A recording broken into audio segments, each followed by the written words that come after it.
Fetal alcohol spectrum disorders affect 1 in 20 U.S. children, the most common preventable developmental disability. Gestational diabetes complicates 2 to 10% pregnancies, and 10% of women consume alcohol. Critically, some women have both conditions concurrently. Prenatal alcohol causes structural brain damage, corpus callosum thinning, microcephaly, abnormal cortical development, leading to lifelong deficits. Despite extensive research on FASD and diabetes separately, no studies examine their combined interaction during fetal development. This represents a critical gap in prenatal health research. We're advising millions of at-risk pregnancies, and an estimated 69% of diabetic mothers consume alcohol without understanding how these conditions interact in the developing fetus. Does combined oxidative stress overwhelm protective systems in ways neither stressor alone predicts? And critically, when should we intervene? During development or after birth? Answering these questions is a public health emergency. I will answer 3 fundamental questions. First, how do prenatal ethanol exposure and diabetic conditions interact? Are their effects additive or synergistic? Second, while resveratrol shows promise in separately protecting against ethanol-induced and diabetes-related damage, its efficacy against combined stressor conditions has never been tested. Third, does prevention during developmental provide superior protection compared to intervention after birth? I used Drosophila melanogaster for its 75% genetic homology with humans, conserved insulin signaling pathways, validated FASD phenotypes, and rapid 14-day development enabling systematic timing-dependent protection analysis.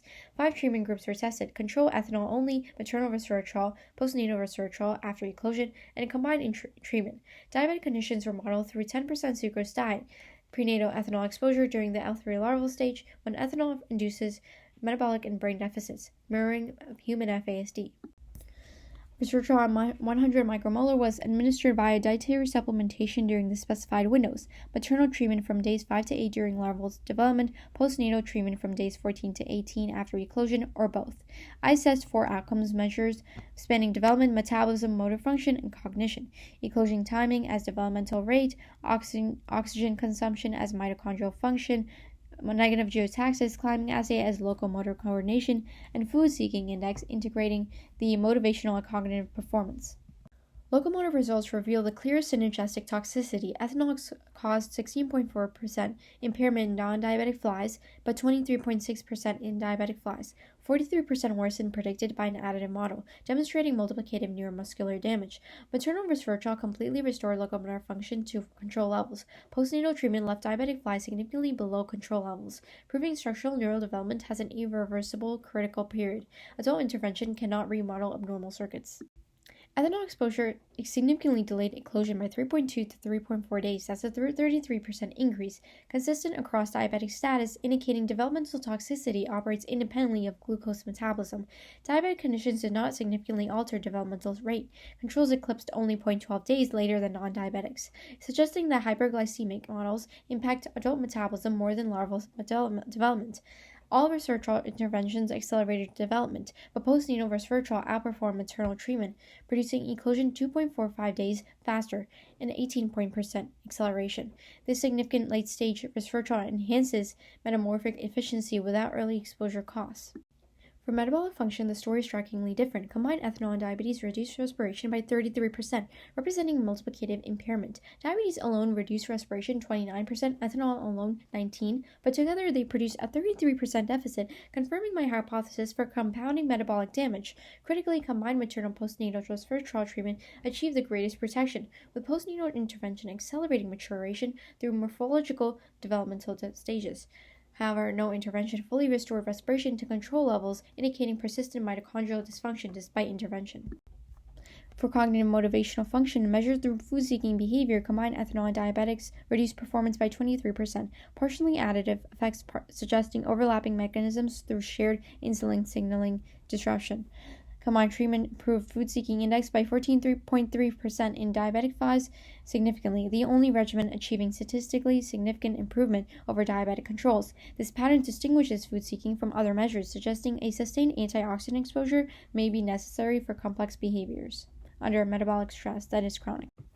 Maternal resveratrol during the L3 larval stage protects developing neural circuits, preserving mitochondrial biogenesis and maintaining insulin signaling. This produces optimal locomotor protection because structural brain development occurs during this critical window. Once closed, structural damage becomes permanent. Postnatal resveratrol accelerates maturation and enhances metabolic recovery, explaining the fastest eclosion in respiratory improvements. However, it provides only partial neural repair because adult antioxidants cannot rebuild circuits after structural development completes. My results confirm all three hypotheses with system-specific patterns. Combined exposure produces the clear synergy in locomotor performance, 43% multiplicative worsening, suggesting metabolic dysfunction amplifies ethanol neurotoxicity beyond what either stressor produces alone. For respiratory function, effects were near additive at 33%, indicating largely independent mechanisms. Ethanol disrupts developmental mitochondrial biogenesis, while diabetes impairs adult respiratory chain efficiency. Separate temporal windows, separate mechanisms. Food-seeking deficits were subadditive at 23%, revealing shared bottlenecks where both conditions converge on insulin PI3K AKT signaling, limiting combined impact magnitude. Hypothesis 3 was strongly confirmed. Resveratrol efficacy is context-dependent. Treatment benefits scale with oxidative stress severity. Diabetic ethanol-exposed flies show 17.4% respiratory improvement, while healthy flies receive minimal benefit. No resveratrol treatment fully restored function. Respiratory deficits persisted 12 to 20 below baseline. Food-seeking 12 to 16 below controls, revealing resveratrol's limitations. The study provides first evidence that prenatal ethanol and maternal diabetes interact synergistically, with multiplicative effects on motor function and partially additive effects on metabolism and cognition. Resveratrol protection is timing dependent. Maternal treatment provides complete locomotor restoration through neuroprotection, while postnatal treatment enhances metabolic recovery. Combined treatment recovers 91% on respiratory deficits. Incomplete recovery indicates combination therapies are needed. Future work should test resveratrol plus neurotrophic factors and examine molecular functions. This establishes that therapeutic timing is as critical as drug selection for developmental stage-specific interventions in at-risk pregnancies. Thank you.